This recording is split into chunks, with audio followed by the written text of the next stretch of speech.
இயேசு கிறிஸ்துவின் இனிய நாமத்தினாலே உங்கள் அனைவரையும் வாழ்த்துகிறேன். இந்த நாளிலும் 40வது சங்கீதத்திலிருந்து முதல் 3 வசனங்களை நாம் காணலாம். கர்த்தருக்காக பொறுமையுடன் காத்திருந்தேன். அவர் என்னிடமாய் சாய்ந்து என் கூப்பிடுதலை கேட்டார். பயங்கரமான குழியிலும் உளையான சேற்றிலும் இருந்து என்னை தூக்கி எடுத்து என் கால்களை கண்மலையின் மேல் நிறுத்தி என் அடிகளை உறுதிப்படுத்தி நமது தேவனை துதிக்கும் புது பாட்டை அவர் என் வாயிலே கொடுத்தார். அநேகர் அதை கண்டு பயந்து கர்த்தரை நம்புவார்கள். தன் ஜீவனுக்காக தப்பி ஓடுகிற தருணத்தில் தாவீது எழுதின சங்கீதம் இது.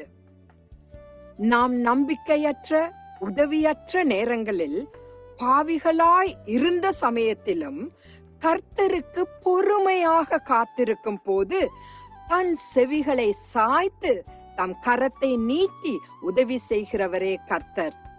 காயப்பட்டவர்களுக்கும் படுகுழியில் இருந்து அவரை அண்ட முடியாத நிலையிலும் நாம் கூப்பிடும் போது அவர் செவி கொடுப்பவர். அவர் நம்மை தூக்கி எடுப்பது மாத்திரமல்ல, கண்மலையின் மேல் நிறுத்தி நாம் விழாதபடிக்கு நம்முடைய அடிகளை உறுதிப்படுத்துவார். இதன் நிமித்தமாகத்தான் புது பாட்டு நம் வாயில் இருக்கும்.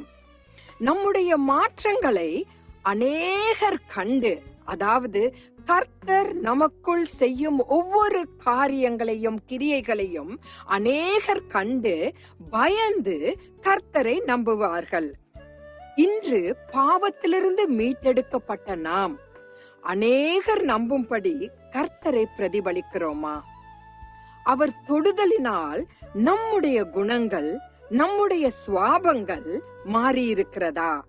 இவ்வுலகத்திலே நாம் சுடர்களை போல பிரகாசிக்க வேண்டும் என்பதே தேவ சித்தமாயிருக்கிறது.